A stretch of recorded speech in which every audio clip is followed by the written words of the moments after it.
မိတ်ဆွေလက်ထဲမှာအမြဲရှိနေတဲ့ဖုံးကလုံးဟာမိတ်ဆွေကိုတက်ဖြတ်မဲ့လက်နဲ့တစ်ခုအဖြစ်ပြောင်းလဲသွားရင်မိတ်ဆွေဘာလို့မှလဲတကဘာလုံးကလူတွေဟာကိုကင်ထားတဲ့ဖုံးလေးကထွက်လာတဲ့လျှို့ဝှက်စမ်းကြဲတဲ့အချက်ပြလိုင်းတွေကြောင့်လူသက်စရုပ်တွေအဖြစ်ပြောင်းလဲသွားတဲ့အခါ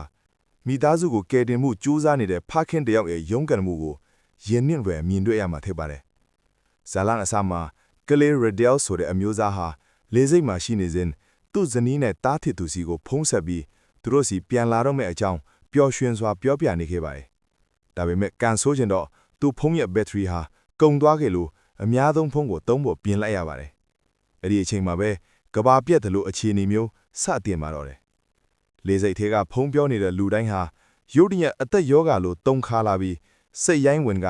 ဘေးနားကလူတွေကိုအယူအမူလိုက်လံတက်ဖြတ်ကြပါတော့တယ်။ဖုံးသေးကထွက်လာတဲ့အချက်ပြလိုင်းတွေဟာ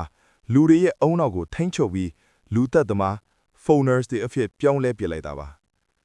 ကဘာကြီးဟာမိနစ်ပိုင်းအတွင်းမှာပဲငရဲခန်းတစ်ခုဖြစ်သွားခဲ့ပါတယ်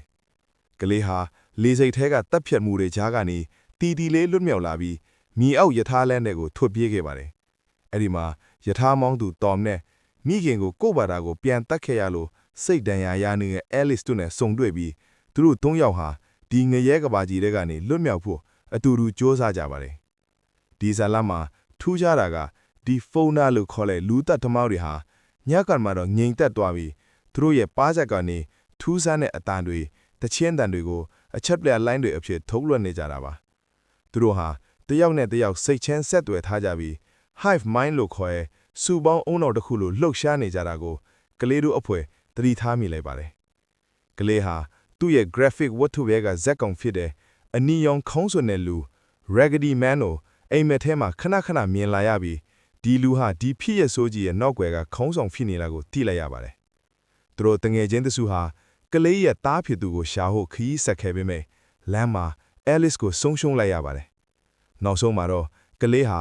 cash walk လို့ခေါ်တဲ့ဖုံးလိုက်မမိတဲ့ဘေးကန်းလုံခြုံတဲ့နေရာတစ်ခုရှိတယ်ဆိုတဲ့သတင်းကြောင့်အဲ့ဒီကိုတေးအောင်ထဲသွားခဲ့ပါတယ်။ဒါပေမဲ့အဲ့ဒီနေရာဟာတကယ်တမ်းထုံကျုပ်တစ်ခုဖြစ်နေခဲ့ပါတယ်။အဲ့ဒီမှာသူ့သားကိုပြန်တွေ့လိုက်ပေမဲ့သူ့သားလာလဲဖုံးလိုင်းတွေရဲ့ထိန်းချုပ်မှုကိုခံထားတဲ့ဖုန်းနယ်တယောက်ဖြစ်နေပါပြီ။စိတ်ပြက်အားငယ်သွားတော့ကလေးဟာသူ့သားကိုရောဒီလူသက်သမားတွေကိုရောအဆုံးသတ်ပစ်ဖို့အတွက်ဘုံတွေကိုဖောက်ခွဲလိုက်ပါတယ်။သူဟာသူ့သားနဲ့အတူအေးချမ်းတဲ့ကနေဒါနိုင်ငံကိုတွားနေရတယ်လို့အိမ်မက်မှတ်နေပေမဲ့တကယ်တမ်းလက်တွေ့မှာတော့သူကိုယ်တိုင်လာလဲဖုန်းနယ်တယောက်အဖြစ်ပြောင်းလဲသွားပြီးတခြားလူသက်သမားတွေနဲ့အတူတိုင်တစ်ခုကိုပတ်ပြီးလမ်းလျှောက်နေရတဲ့ဘဝကိုရောက်သွားပါတော့တယ်။ဒီဇာလန်ကနေကျွန်တော်တို့လူသားတို့ကိုပေးခြင်းတဲ့အကြီးကြီးမောက်ဆုံးသင်ခန်းစာကတော့နီးပညာအပေါ်အလွန်အကျွမ်းမိခိုခြင်းနဲ့လူသားစာမှုပျောက်ဆုံးခြင်းပါပဲဒီနေ့ခေတ်မှာကျွန်တော်တို့အားလုံးဟာဖုံးမျက်နှာစင်းတွေထဲမှာပဲနစ်မွန်းနေပြီးဘေးနားကမိသားစုဝင်တွေချစ်ရတဲ့လူတွေကိုတောင်ဂယုမဆိုင်နိုင်တော့တဲ့အထိဖြစ်နေကြပါတယ်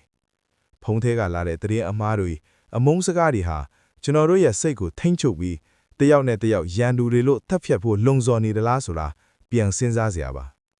လူမှုပတ်ဝန်းကျင်မှာလည်းကိုယ်ပိုင်အတွေးခေါ်မရှိတော့ပဲလူအများနောက်ကိုတကောက်ကောက်လိုက်နေတဲ့စူပေါင်းစိတ်အာယုံယဉ်ကျေးမှုဟာကြောက်စရာကောင်းလာပါတယ်